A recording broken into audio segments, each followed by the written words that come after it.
E eu vou fazer aqui agora o dicionário número 3. Então esse é o terceiro dicionário. Esse quadro novo que eu estou começando aqui no EduTalk. Então, vamos aí, né?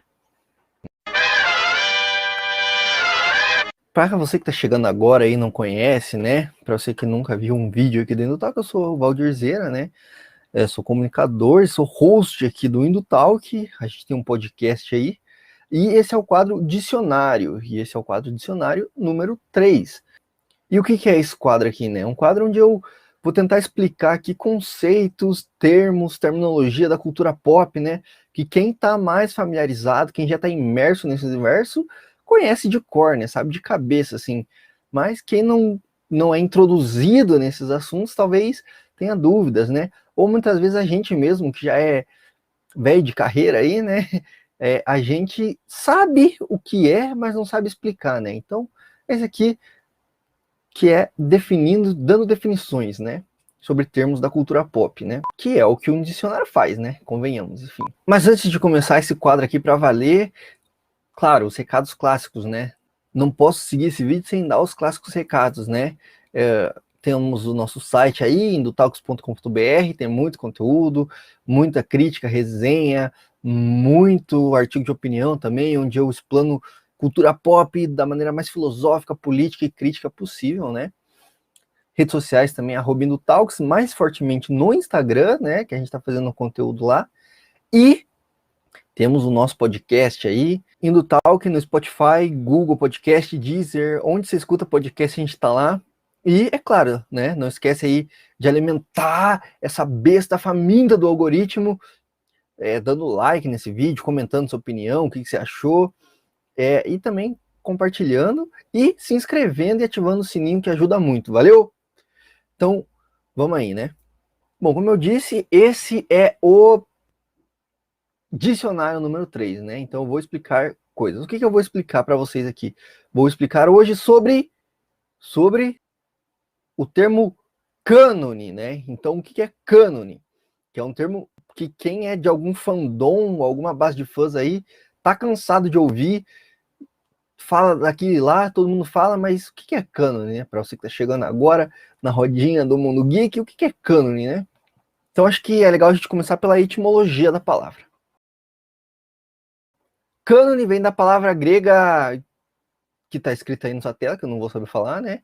Que lê-se canon, né? Canon, alguma coisa assim. E que significa literalmente vara de medir, né? Ou seja, designava um instrumento usado para medir. Na língua portuguesa, né, o termo também tem um significado de regra, norma, ou preceito, especialmente nos contextos religiosos, né? Então o cânone começou aí lá na Grécia, como essa vara de medir, o que é interessante porque vira exatamente essa régua de medir moral, costume, né? E passa a ser apropriada para a cultura pop como uma régua de medir o que é cânone, o que é cronologicamente aceitável ou não, né? Mas calma, não vamos se adiantar. Deixa eu dar aqui então algumas definições. Bom, vamos para a primeira, que é religiosa, né? Como eu falei aí, em contexto religioso, essa palavra é muito usada. Nesse contexto, foi muito atrelado também ao cristianismo, especialmente no catolicismo, mas também no protestantismo. E está atrelado ao debate de quais livros são oficiais da Bíblia, né? Quais livros de fato foram inspirados por Deus ou não. Os que acabaram entrando no corte final da Bíblia aí, né? Make the cut, como eles dizem em Hollywood, o que entraram na Bíblia são os reconhecidos oficialmente como inspirados por Deus, então são os canônicos. E já os que não entraram são uns chamados apócrifos, especialmente os evangelhos apócrifos. Então tem aí o de Judas, o de Maria, né? E outros que não entraram no corte final. Então são apócrifos. E como eu falei, também gerou um debate entre católicos e protestantes, né? Afinal, muitos livros que estão na Bíblia católica, como canônicos, são considerados apócrifos, portanto não estão na Bíblia protestante, né? Então tem essa diferença, assim, né? Ainda no campo da religião, e ainda falando sobre catolicismo, tem também o conceito de canonização, que é o processo de canonização. Quando um beato ou uma beata da Igreja Católica consegue o status de santo, né? Então é santificado, que é canonizado, que eles chamam. tem também um significado no campo da música, né? Que é interessante, que eu desconhecia. Eu fui conhecer quando estava fazendo a pesquisa para essa pauta, né? Na música, o conceito de cânone diz respeito a uma peça cantada por um coral e que consiste na repetição inicial do coro por uma parte do coral, enquanto se avança para outra parte com outra parte do coral, né? Então é tipo, a primeira parte do coral tá cantando uma linha, e quando ela termina, começa a segunda, já vem a outra parte cantando a primeira linha, e eles ficam alternando assim. Desconhecia isso, né? Mas legal saber que tem. Já nas Belas Artes, o cânone era um conceito para definir a forma ideal das figuras humanas, que também foi posteriormente aplicado à arquitetura, né? Como o cânone seria o conjunto ideal de formas. O homem vitruviano, por exemplo, do Da Vinci, seria um cânone para a figura humana, né? Porque ele traz ali as proporções ideais para se desenhar um corpo humano. Na literatura, de acordo com um artigo que eu li, chamado A Composição do Cânone Literário e as Margens Inconstantes da Literatura Ocidental, de Juliana Bezerra de Oliveira, presente na revista de Estudos Literários da UEMS, ano 3, volume 2, número 5 de dezembro de 2012. Então, de acordo com esse artigo, o cânone literário tem um significado mais objetivo, que é o de listar obras literárias tidas como mais valiosas ou universais de acordo com alguns parâmetros. Ou seja, esse cânone literário é composto por obras consideradas clássicas, eleitas por uma crítica literária especializada. E aqui já entram alguns debates também, né? Quem define que obras são clássicas? Quais são essas obras clássicas? Quais critérios são usados para definir essas obras clássicas? Por que essa obra e não aquela? Por que esse autor e não aquele? E também, por que o cânone ocidental é tão masculino e tão branco? Tá ligado? São questões muito importantes de serem debatidas, mas que a gente não vai debater aqui por falta de tempo e porque não é esse o propósito do vídeo. Mas pode ser um bom tema aí para um outro episódio, para um podcast, talvez, né? Fica a dica. Se vocês quiserem, comenta aí nos comentários que a gente faz. Comenta aí nos comentários. Mas, cara, na cultura pop, cânone assume um outro significado todo próprio. Então vamos falar disso agora. Vamos falar sobre o cânone na cultura pop. Na cultura pop, o cânone assumiu um outro significado meio diferente. Nesse contexto, o cânone descreve um conjunto de obras consideradas genuínas e oficiais. Isto é, refere-se ao conjunto de romances, histórias, filmes, bem como a eventos, personagens e cenários considerados como existentes e oficiais dentro de um universo ficcional. Ou seja, é tudo aquilo que realmente aconteceu dentro desse universo ficcional, dentro desse universo fictício. Então, por conseguinte, né, tudo que não é cânone não é oficial dentro desse universo. Além disso, existe o conceito de fandom. Não confundir com Franz Fanon, tá? O filósofo. O fandom são elementos que nunca foram realmente oficializados, assim como canônicos, né? Porém, eles são aceitos como verdadeiros, como cronologicamente aceitos por grande parte dos fãs, né? Então passa a ser como se fosse um cânone de fãs. E algumas vezes isso se torna tão popular que acaba fazendo parte do cânone oficial posteriormente, né? A gente já vai ver alguns exemplos. Porém, essa nem sempre é a regra, né? Como muitas vezes o cânone não é oficial, não é oficializado em nenhum lugar, assim, não tem um livro que diz isso é cânone, isso não tem uma regra, né? Fica muito a cargo dos fãs, né, da comunidade, decidir o que é cânone ou não. Tanto que na internet tem um monte de wikis, né, que são esses sites, tipo Wikipédias, assim, de qualquer obra, né? Então tem dos Simpsons, tem de Stranger Things, tem de Star Wars, tem de tudo. Então, mas isso acaba sendo muito subjetivo, entendeu? E aí que entra o headcanon.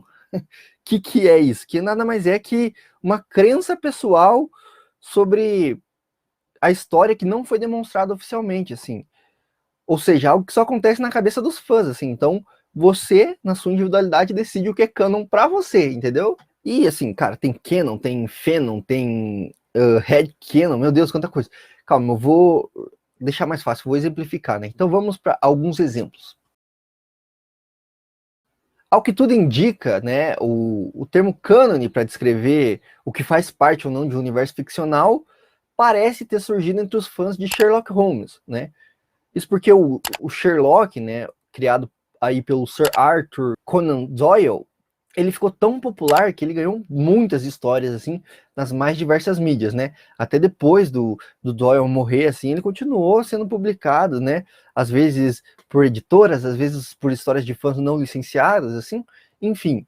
E aí, cara, ficava esse debate do tipo, não, isso aqui é oficial, isso aqui não é oficial, né? E aí os fãs se degladiavam sempre assim, e eles acabaram criando vários debates sobre o que seria cânone dentro das histórias do Sherlock Holmes e o que não seria, né? Então aí tá o debate entre o que é oficial, o que é cronologicamente aceito, o que não é, e o que é cânone, né? Mas acho que isso aí nunca se resolveu, entendeu? Até porque é muito difícil dizer o que é e o que não é cânone no Sherlock Holmes, porque tem muita coisa, cara, muita coisa mesmo, né? Mas sem dúvidas, talvez o caso mais paradigmático desse debate sobre cânone seja Star Wars, né? Todo bom fã de Star Wars, né? Todo fã antigo de Star Wars já se perguntou, já entrou nesse debate do que é cânone e o que não é, né? Isso porque originalmente esse universo contava com uma sexalogia, né? 6 filmes, então. Tinha a trilogia clássica ali do Luke, Leia e do Han Solo, né? E companhia. E tinha a trilogia prequel, né? Prequela, que trazia a história aí do Anakin. Mas conforme esse universo se tornava cada vez mais popular, assim, mais famoso entre os fãs, ele foi se expandindo.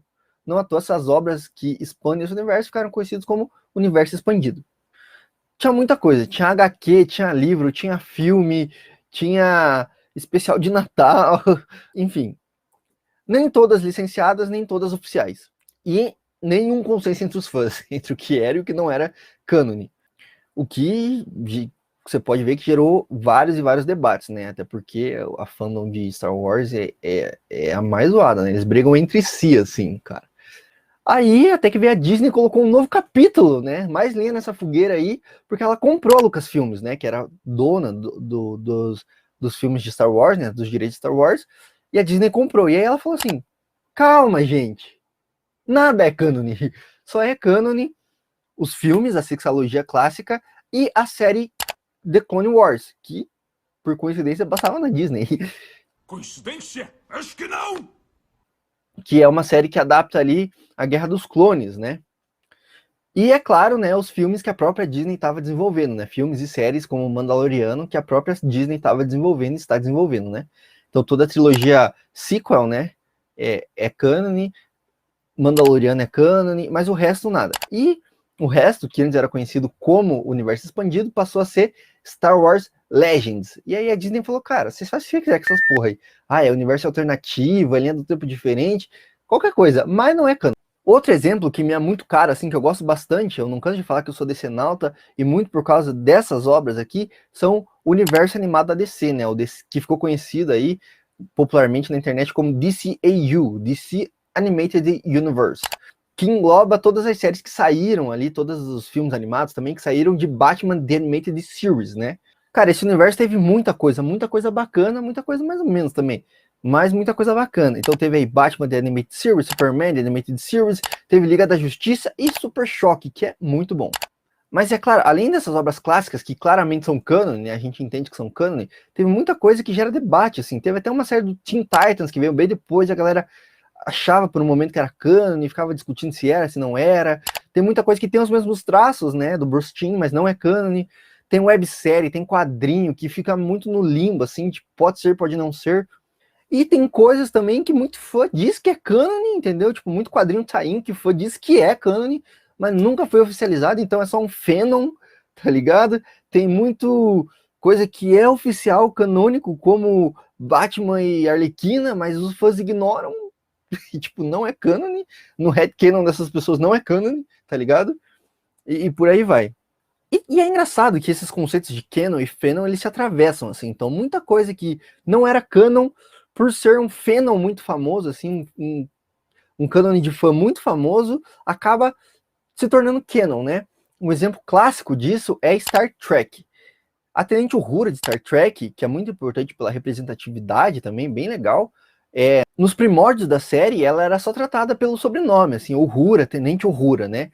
E aí a própria atriz Nichelle Nichols, né, que interpretou a Tenente Uhura na série clássica, ela chegou a afirmar assim que um dos autores que escrevia episódios para a série, né, perguntou assim pro Jenny Roddenberry, né, que criou Star Trek, né, o criador da série, perguntou assim, tá, qual que é o nome, o primeiro nome da Tenente Uhura, assim, e o Roddenberry falou, cara, nunca pensei nisso, assim, pra mim ela é só Uhura, ela tem um primeiro nome.